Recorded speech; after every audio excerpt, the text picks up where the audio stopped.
आज हम बात करने वाले हैं भारत की सबसे बड़ी टेलीकॉम और डिजिटल कंपनियों में से एक भारती एयरटेल के Q2 FY26 के नतीजों की। यह कॉन कॉल बेहद अहम है क्योंकि इसमें कंपनी ने न केवल अपने फाइनेंशियल परफॉर्मेंस पर बात की है, बल्कि 5G, data centre, AI, digital platform और आने वाले कई वर्षों की रणनीति पर भी बेहद स्पष्ट संकेत दिए हैं। अगर आप टेलीकॉम सेक्टर, डिजिटल इंफ्रास्ट्रक्चर या लॉन्ग टर्म इन्वेस्टमेंट में रुचि रखते हैं, तो यह वीडियो आपके लिए बेहद जरूरी है। सबसे पहले बात करते हैं एयरटेल के कुल वित्तीय प्रदर्शन की। Q2 FY26 में कंपनी का कुल रेवेन्यू लगभग 52,000 रुपए करोड़ रहा, जिससे इसका एनुअल रन रेट 2 लाख रुपए करोड़ से ऊपर पहुंच गया है। EBITDA मजबूत रहा और EBITDA मार्जिन 51.5% तक पहुंच गया, जो यह दिखाता है कि एयरटेल ऑपरेशनल एफिशिएंसी में लगातार सुधार कर रहा है। भारत में नेट डेब्ट टू EBITDA घटकर 1.32x पर आ गया है, जो कंपनी की मजबूत बैलेंस शीट को दर्शाता है।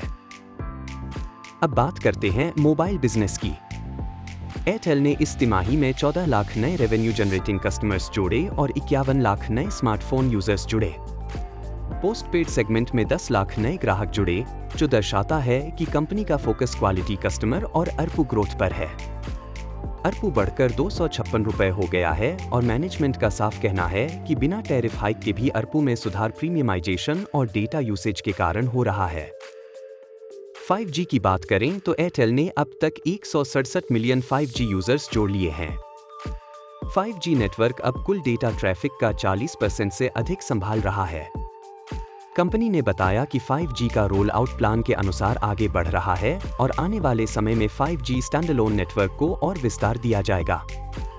खास बात यह है कि एयरटेल का फोकस केवल स्पीड नहीं, बल्कि बेहतर कस्टमर एक्सपीरियंस पर है। ब्रॉडबैंड बिजनेस में भी कंपनी ने शानदार प्रदर्शन किया है। Q2 में 9.5 लाख नए ब्रॉडबैंड ग्राहक जुड़े और कुल यूजर बेस 2.3 मिलियन के पार पहुंच गया। FWA यानी फिक्स्ड वायरलेस एक्सेस तेजी से बढ़ रहा है और आने वाले वर्षों में यह एक बड़ा ग्रोथ ड्राइवर बन सकता है। एयरटेल का मानना है कि भारत में लगभग 100 मिलियन घरों में ब्रॉडबैंड की संभावनाएं हैं और आने वाले 5-6 वर्षों में यह बड़ा अवसर बनेगा। डिजिटल और एंटरप्राइज बिजनेस की बात करें तो एयरटेल बिजनेस का प्रदर्शन भी मजबूत रहा। इस सेगमेंट में 4.3% की तिमाही ग्रोथ दर्ज की गई। क्लाउड, साइबर सिक्योरिटी, IoT और डेटा सेंटर से जुड़ी सेवाओं में अच्छी मांग देखने को मिली। खास बात यह रही कि एयरटेल ने गूगल के साथ मिलकर विशाखापट्टनम में बड़े डेटा सेंटर प्रोजेक्ट की घोषणा की है, जो आने वाले वर्षों में बड़ा ग्रोथ इंजन बनेगा। NXTRA डेटा सेंटर्स को लेकर मैनेजमेंट का फोकस बेहद स्पष्ट है। कंपनी आने वाले समय में 1 गीगावाट से अधिक क्षमता विकसित करने की दिशा में काम कर रही है। यह बिजनेस न सिर्फ हाई मार्जिन वाला है, बल्कि long term stable cash flow भी देता है। एयरटेल अफ्रीका का प्रदर्शन भी मजबूत रहा। अफ्रीका बिजनेस में 7.1% की सीक्वेंशियल ग्रोथ और 38.8% का EBITDA मार्जिन दर्ज किया गया। डिजिटल पेमेंट्स और मोबाइल मनी सेगमेंट में अच्छी ग्रोथ देखने को मिली है। AI और डिजिटल टेक्नोलॉजी पर एयरटेल का फोकस बेहद मजबूत है। कंपनी ने AI आधारित स्पैम कॉल डिटेक्शन सिस्टम लागू किया है, जिससे करोड़ों यूजर्स को फायदा हुआ है।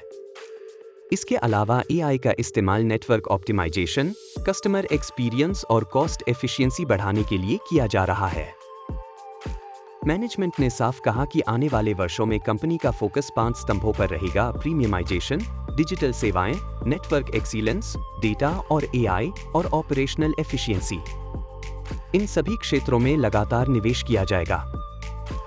कुल मिलाकर एयरटेल आज केवल एक टेलीकॉम कंपनी नहीं रही। यह एक डिजिटल इंफ्रास्ट्रक्चर प्लेटफॉर्म बन चुकी है, जो मोबाइल, ब्रॉडबैंड, एंटरप्राइज, क्लाउड और फाइनेंशियल सर्विसेज को जोड़ती है। आने वाले वर्षों में यह कंपनी भारत की डिजिटल ग्रोथ का एक मजबूत स्तंभ बन सकती है। अंत में एक जरूरी डिस्क्लेमर: यह वीडियो केवल शैक्षणिक उद्देश्य के लिए बनाया गया है। इसमें दी गई जानकारी किसी भी प्रकार की निवेश सलाह नहीं है। निवेश से पहले कृपया अपने SBI रजिस्टर्ड इन्वेस्टमेंट एडवाइजर से सलाह अवश्य लें।